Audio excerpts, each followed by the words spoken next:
Guys, magandang tanghali po sa inyong lahat. Ating mga kababayan, ating mga mahal na OFW at sa ating mga partners nationwide. Magandang tanghali po. Sana'y nasa mabuting kalagayan po tayong lahat ngayon.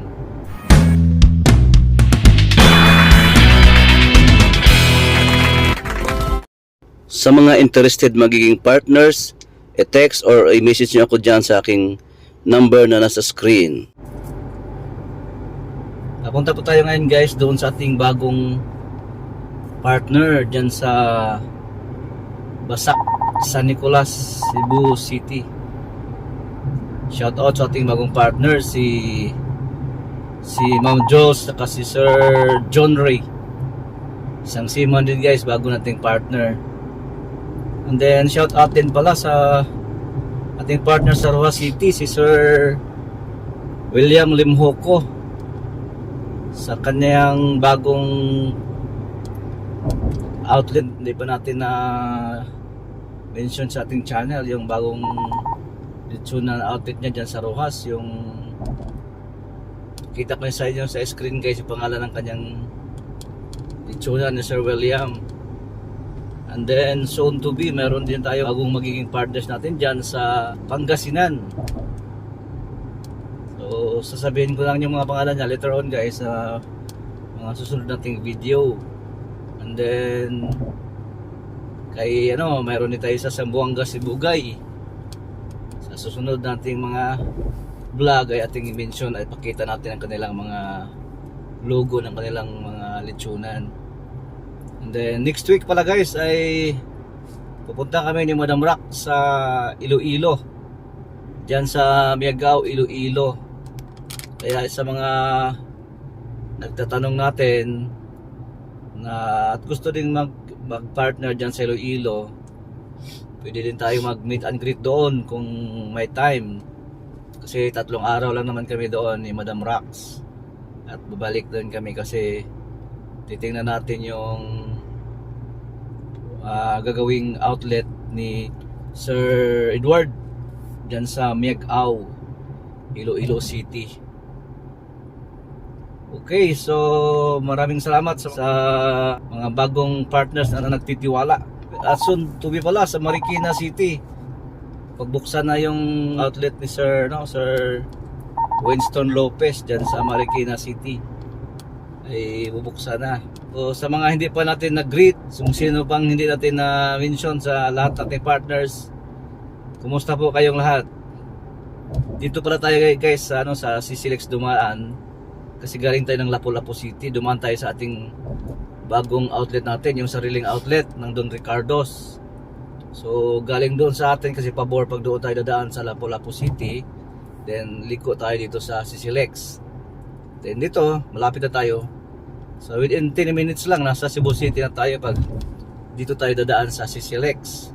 So kita nyo naman yan na nandito tayo sa SM Seaside, ang pinakamalaking SM dito sa Cebu. So yung area guys sa bagong partners natin kay kanila ni Sir John Ray ay nasa Basak, San Nicolas. Kasalukuyang ginagawa ngayon. And then dala-dala natin ngayon ang signage kasi tayo din ang magpapaprenta doon sa ating kaibigan na nagpaprint ng mga signage. Tinutulungan natin sila para di sila mahirapan mag-set up. Ang dami guys, ang dami na rin nag-inquire kung paano magpa-set up ng tindahan. Soon to be, baka pupunta rin tayo sa Southern Leyte, sa may Pintuyan. Kasi si ma'am doon, yung partner natin doon na mayroon ng outlet, magpagawa daw siya ng isa. So nag-inquire siya sa ating turnkey package. So kung makakuha daw niya yung pwesto doon na nagustuhan niya, baka mag-avail siya sa ating turnkey package. So pabisi na tayo guys. At pwede na tayo pupunta sa mga malalayo lang, basta i-arrange lang natin ang oras. Kasi katulad ngayon yung sa Iloilo, That was ano pa yan, November hanggang maabot ng December dahil yun nga, marami tayong ginagawa. Ngayon pa, first week ng final talaga yan. Yan ang first week ng March ay magagawa na natin yung outlet ni Sir Edward dyan sa Miagao, Iloilo City. So sa mga interesado na magiging partner, pwede po tayo gagawa sa inyong mga outlet, pero di lang tayo mamadaliin. Kung kaya nyo maghintay, pwede naman, kasi it's worth naman talaga kung tayo yung gagawa dahil alam na natin yung mga gagawin sa pag set up. So di na kayo mahirapan, isa kuha lang kayo ng mga panday na wala pa talagang alam. Yung nangyaring tindahan ay daming mali, so masayang din yung gastos nyo. Pero kung papayag lang, hintayin nyo lang yung oras na bakante na tayo, pwede naman tayo mag-arrange na gagawa sa inyong outlet. And then meron din tayong minimum fee kasi guys, sa katagalan natin na gagawa ng mga outlet, yung minimum setup standard natin ng minimum fee is, yung labor is nasa 30k dapat, kasi ilang na natin, talagang gagastos din tayo. Pero pang hindi na kasama yan sa hindi pa yan kasama sa travel. Halimbawa out of the province, daan tayo ng barko, so dami pa. Yung 30,000 guys, tituloy yan sa Cebu, mag set up ng outlet dito sa Cebu. So sa mga malalayo, iba na yon, kasi marami pa tayong gagastusin. Yung barko, yung tao natin, kain, yung mga tirahan nila. So yun ang mga expenses natin i-cover pag nandun tayo sa ibang lugar. And then dito sa mga nag-aabang, sa mga talagang mga interested na gusto rin maging partners, ano na po, really final na po. Gusto ko yung bago tayo abot ng 500 stores, lahat ng mag-avail nito ay 60k. Ang ating partner package, instead of 70k, gawin na natin 60k yan para affordable sa lahat. Hanggang yan, abot tayo ng 500 stores outlet, 500 partners pa yan, kumbaga 500 stores. So, yun ang target natin.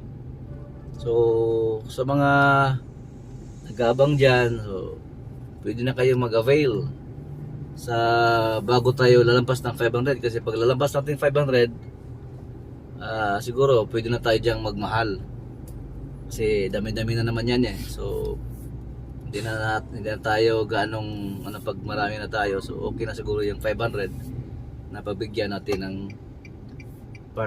partnership fee na 60,000. Okay na siguro yan. Okay, so dito tayo guys, paikot-ikot, malapit na tayo sa pwesto. Dito na tayo sa Cebu City proper, ito Mambaling, kasi yung area niya ay nandyan sa Basak San Nicolas. Ano to? Basak San Nicolas, Tabada, Mambaling. Dito guys, so paikot-ikot. Marami ding tao dito guys, grabe. Ano talaga, yung dikit-dikit yung mga bahay.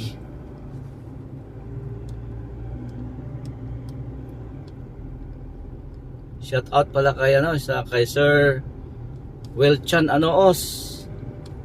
Wag kang wag kang ma-homesick. Malapit ka na makauwi. Na homesick daw siya. Wag kang ma-homesick sir, malapit na ang kontrata mo, makauwi ka na. Sabi mo March yata or April. Malapit na yan sir. Sir Welchan Anoos.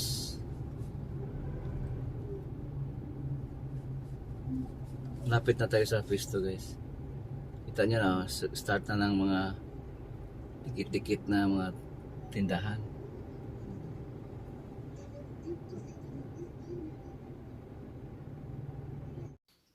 Galing na pala sila guys sa si Sir John Ray at si Ma'am Jolie, galing na sa training. Pumunta na sila doon sa ating bahay, kasama yung papa niya, buong pamilya guys, papa niya, mama, Family business daw kasi yung ano niya, yung magiging tindero niya ay kapatid sa kanyang asawa, yung misis niya. So bali sila yung nagtulong-tulong sa pagsimula.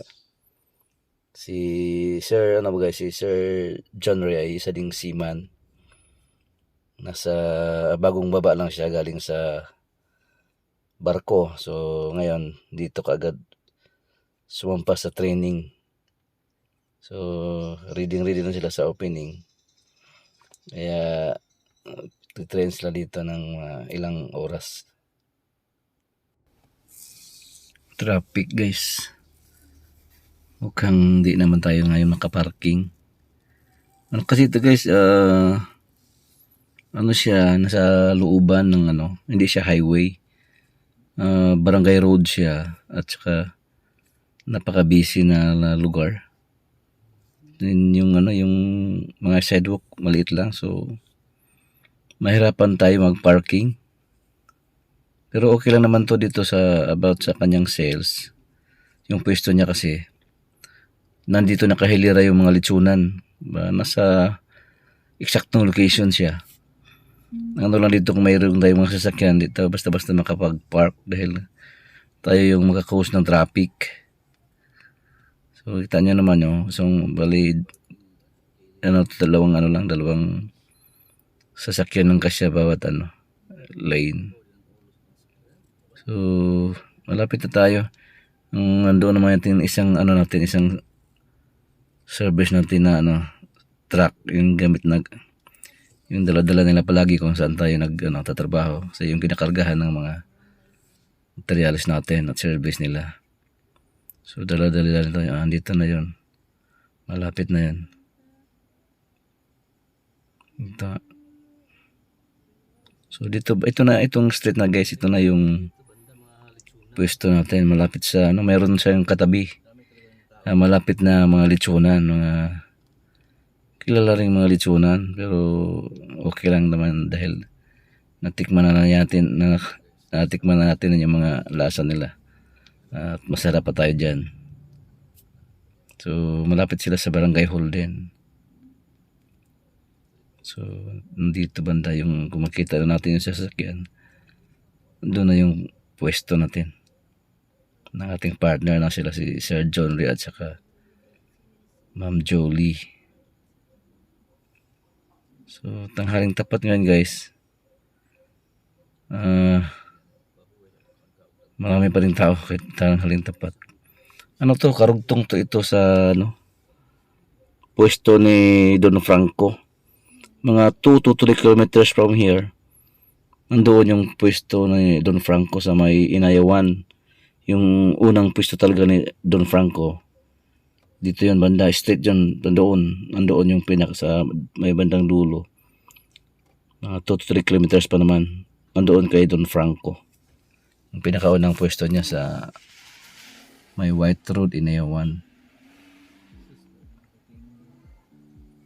So baka di tayo dito makapark, baka tuloy-tuloy yung natin. So dito pa tayo makakuha ng kompletong tsura ng kanyang pwesto.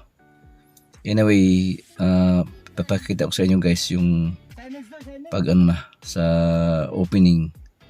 Try natin makover natin sila. Mag-open sila bago tayo alis ng Iloilo. Makita nyo natin dito sa ating vlog. Kukuha natin ng video, palabas din natin kung anong itsura. Pangalan ng kanilang outlet ay Ati Chikres. Sila yung gumagawa ng design ng kanilang tarp, then pinapaprint na lang natin. Tuloy sa mga gusto rin na mag-avail ng ating design na template, papalitan nyo na lang ng pangalan doon sa saan kayo nagpaprinta, kasing kulay na at ng forma na ating